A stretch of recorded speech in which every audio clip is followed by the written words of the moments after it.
Olá, semana começando, segunda-feira, dia 30 de julho de 2018. Está no ar o Jornal Câmara Notícia. Confira os destaques de hoje.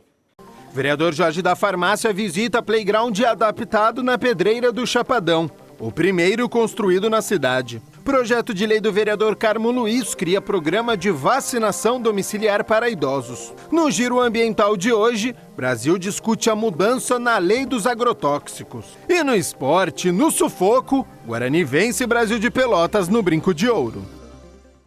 O vereador Jorge da Farmácia encontrou com a nossa equipe para falar de uma conquista do mandato e que promove a inclusão. Confira a reportagem de Michel Amorim.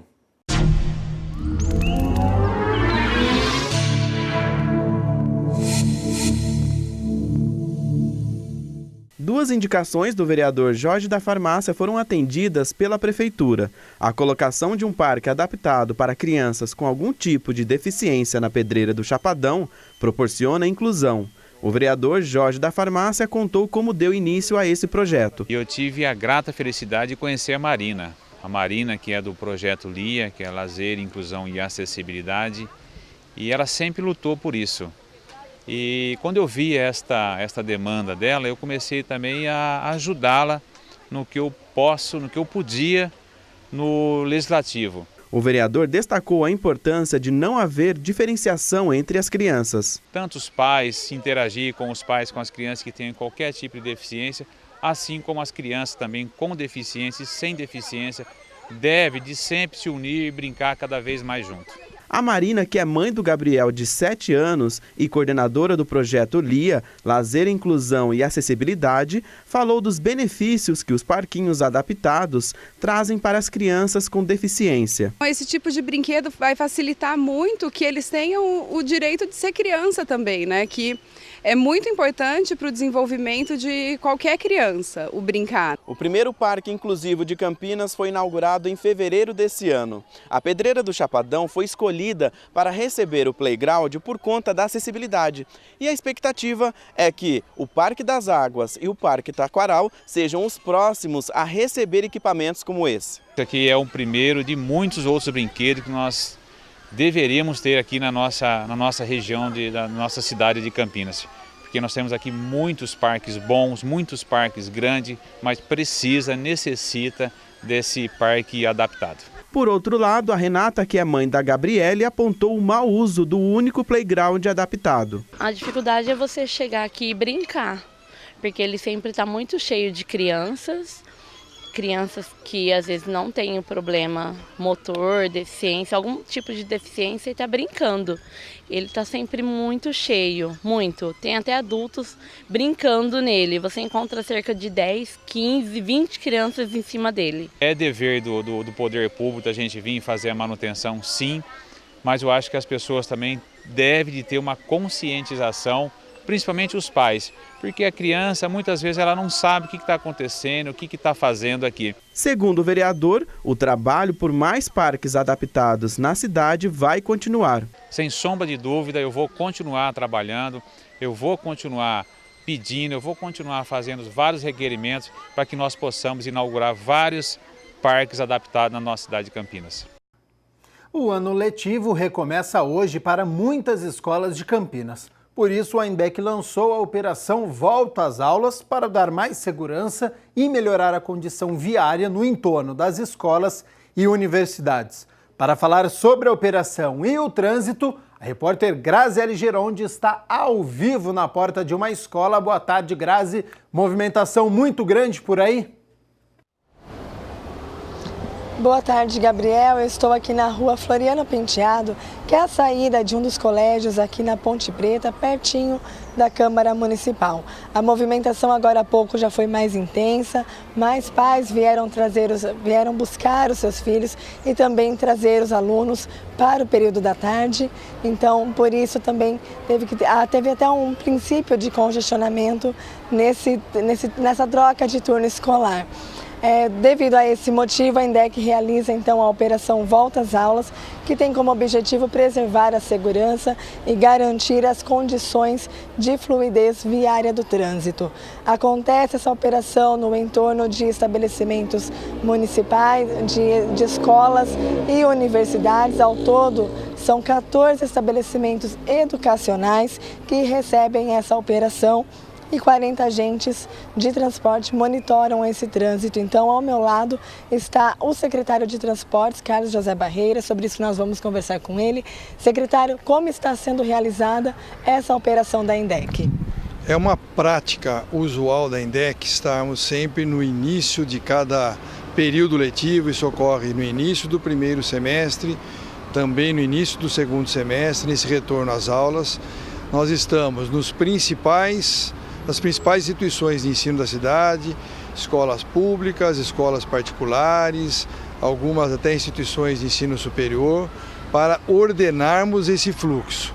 O que acontece é o seguinte: no período de férias, há um relaxamento natural das pessoas e o trânsito do entorno dessas escolas, ele se altera por esse relaxamento.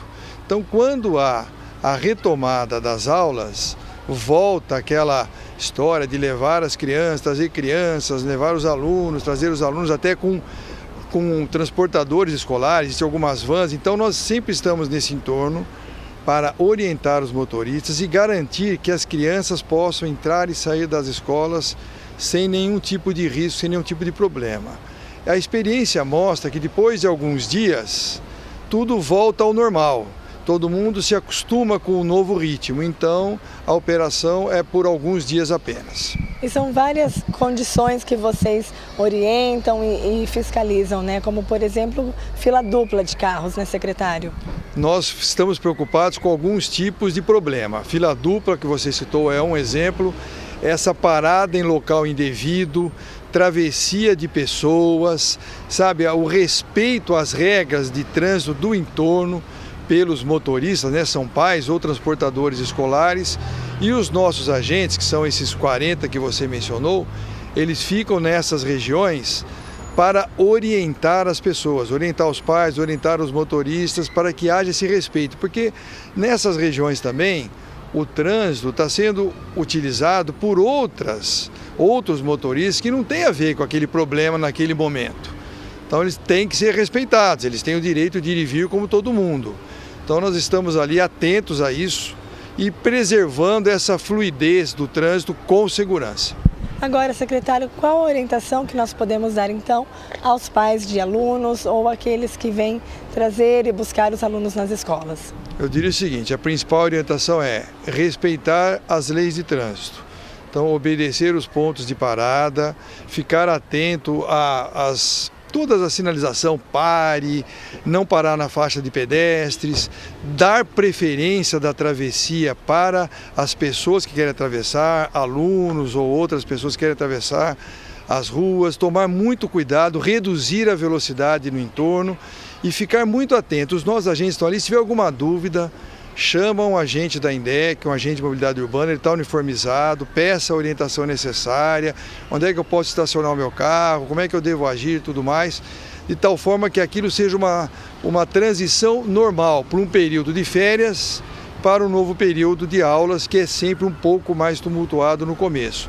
Se todo mundo respeitar a lei, não teremos nenhum problema e não haverá nenhum problema para ninguém. Todo mundo vai pegar o seu filho, levar a sua criança e tudo mais, sem nenhum tipo de dificuldade.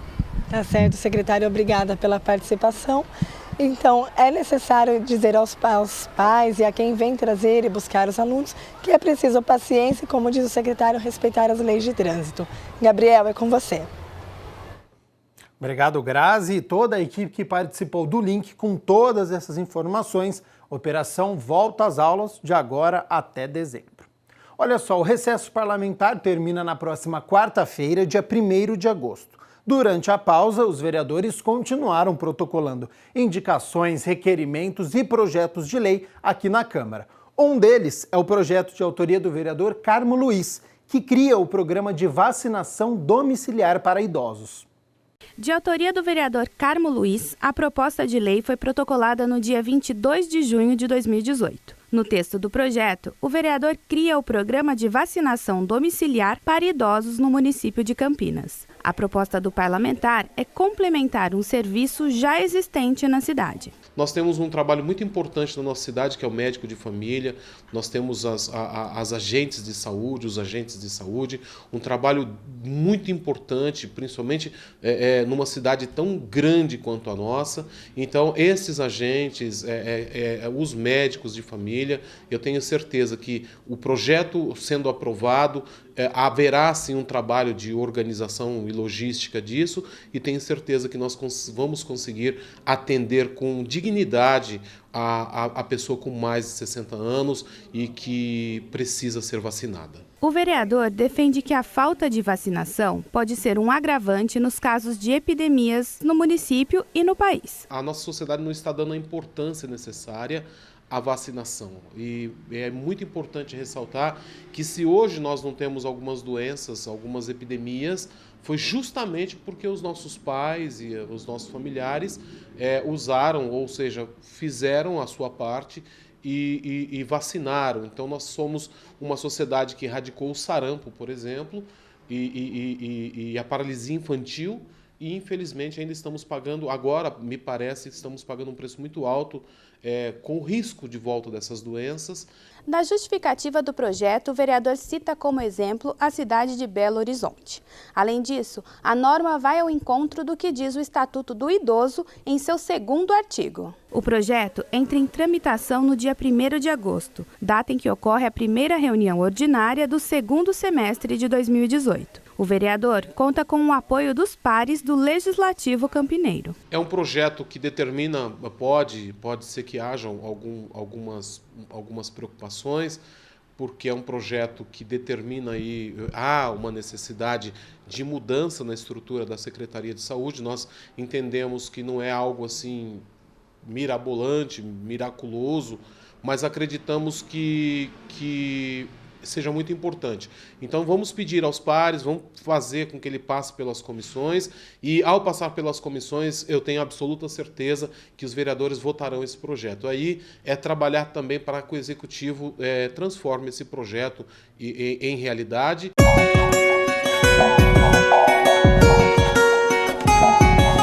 O sol até apareceu hoje, mas a chegada de uma frente fria aumenta a nebulosidade no fim da tarde e principalmente amanhã, o que traz grandes possibilidades de chuva. Temperatura vai sofrer uma queda, hein? Mínima de 14 e a máxima não passa dos 23 graus. O quadro Como Eu Faço de hoje fala sobre a averbação. Esse processo pode ser usado para fazer alteração de dados em registros.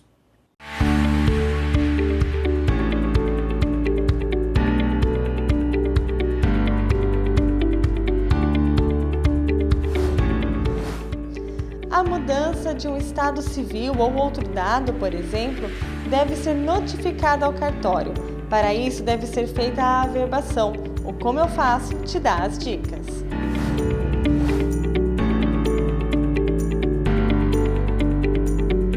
A averbação, ela é uma inclusão de elementos que faltam ou a alteração de dados que constam em um registro, e ela é feita à margem desse mesmo registro.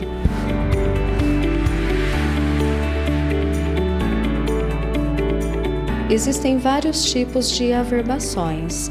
Existem aqueles mandados de alteração de nome, reconhecimento de filho, que pode ser por mandado judicial ou por escritura pública, ou até mesmo por um requerimento feito pessoalmente no cartório de registro civil.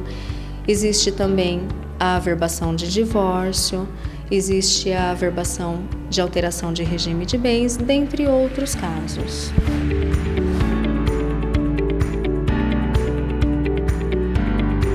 A averbação, a partir do momento que a pessoa faz a escritura pública ou tem em mãos o mandado judicial, a gente entende que ela tem que ir ao cartório de registro civil competente o mais rápido possível, para que essa ordem comece a produzir os efeitos desejados.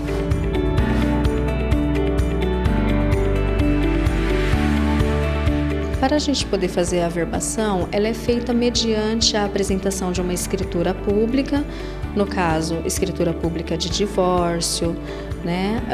Ou através de um mandado judicial, quando a pessoa entrou com um processo pela via jurisdicional e depois ela vem até o cartório e apresenta esse mandado para que a gente possa averbar a margem do registro.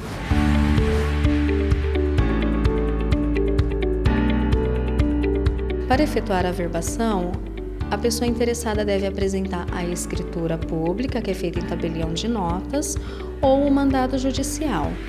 Essa ordem ela apresenta para a gente e dentro de 5 dias é emitida uma nova certidão com as devidas alterações.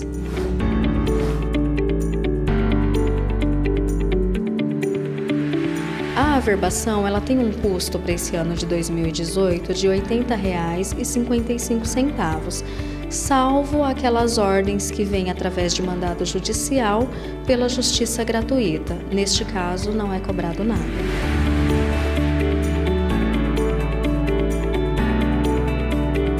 A pessoa interessada, ela deve protocolar ou a escritura pública ou o mandado judicial diretamente no cartório do registro a ser averbado.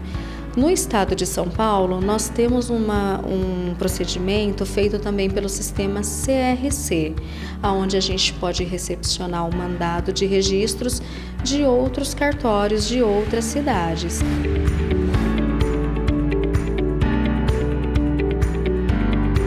Caso a pessoa tenha em mãos a escritura ou um mandado judicial e não requer de imediato esta averbação ou simplesmente deixe guardado, ela não vai produzir os efeitos desejados, ou seja, não adianta nada você ter feito todo o procedimento para que, por exemplo, se averbe um divórcio, se averbe uma alteração de regime de bens, se você não for registrá-la, tá? Não vai surtir os efeitos desejados. E se você tem alguma sugestão ou dúvida, entre em contato com o nosso WhatsApp pelo telefone 99811-0260. O quadro F5 vai mostrar um aplicativo que mapeia os lugares perigosos da cidade. Confira com o repórter Michel Amorim.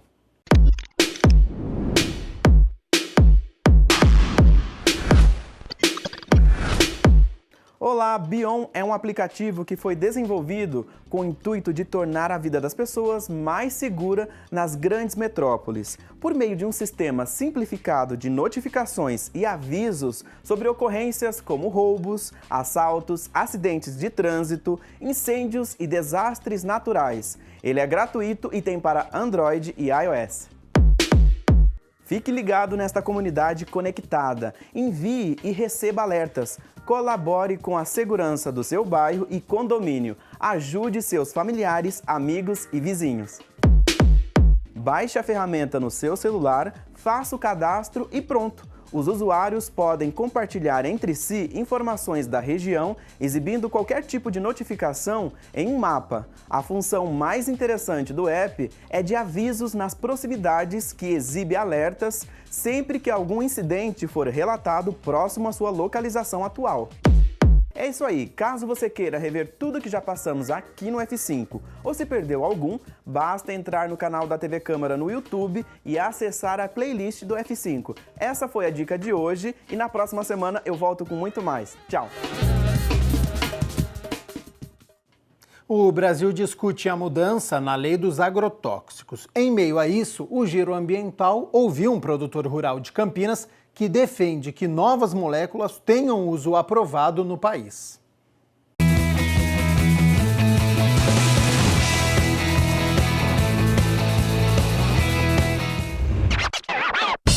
No último dia 20, a ONG Human Rights Watch divulgou um relatório de uma pesquisa em comunidades rurais do Brasil, em que aponta que moradores que moram próximos às plantações são frequentemente intoxicados. Em um momento em que o Congresso discute a mudança na lei dos agrotóxicos, que trata de ampliar o leque de defensivos que podem ser autorizados, um produtor rural de Campinas que faz o manejo integrado de pragas fala sobre essa expectativa. O agricultor acredita que a liberação de biodefensivos já autorizados em outros países possa ser a solução para essa questão. Porque essas moléculas mais antigas que estão no país, que são vendidas aqui no país, que estão comercializadas, tá? Que são extremamente proibidos, tá? Como nós já exportamos, já tivemos certificação para exportação na país europeia, o Global Gap, nós acompanhei o Global Gap, já fui certificado. Realmente, as moléculas que nós temos aqui são moléculas, muitas moléculas obsoletas que já deviam estar banidas aqui do país. Do Brasil, tá? Para ele, é preciso encontrar o equilíbrio na liberação de defensivos agrícolas. As moléculas novas, mais viáveis, que não são tão tóxicas, têm que ser liberadas, eu acho, tá? Inclusive, eu utilizo muitos produtos orgânicos da Europa que são utilizados como orgânicos que aqui no Brasil ainda não é liberado. Eu acho uma coisa assim que ainda o Brasil, nós temos que mudar. Existem essas mudanças que têm que ser feitas imediatamente. Não é liberar o químico, liberar as moléculas mais eficientes que não sejam tão cancerígenas. Existem moléculas muito obsoletas aqui no Brasil.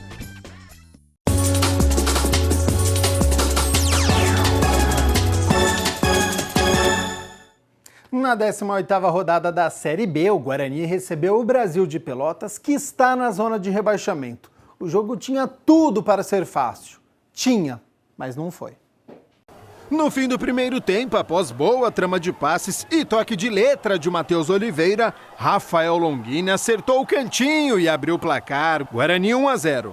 Só que no início da etapa final, Éder Ciola cruzou o rasteiro e Lorenzi bateu firme para deixar tudo igual, 1-1. Com 1 a menos e aos 40 minutos, de novo ele, Rafael Longini, acertou um chutaço. A bola encostou no travessão e morreu no fundo das redes. Final, Guarani 2, Brasil de Pelotas 1. Guarani sofreu o empate aos 12 minutos do segundo tempo e o Rondinelli foi expulso aos 19 minutos. Um drama danado para a torcida bugrina que só acabou graças ao Rafael Longini, que acertou o chutaço que a gente viu aí aos 40 minutos. Bugre terminou a rodada na 9ª colocação com 26 pontos. E no sábado também, a Ponte Preta foi a Curitiba enfrentar o Coritiba e não saiu do zero. A Macaca foi superior praticamente toda a partida, mas parou no goleiro Wilson. Ponte terminou a rodada na 10ª colocação, está logo atrás do Bugre com 25 pontos. Essa edição fica por aqui, a gente se vê amanhã ao 12h30, ao vivo, aqui no Câmara Notícia. Até lá, tchau, tchau!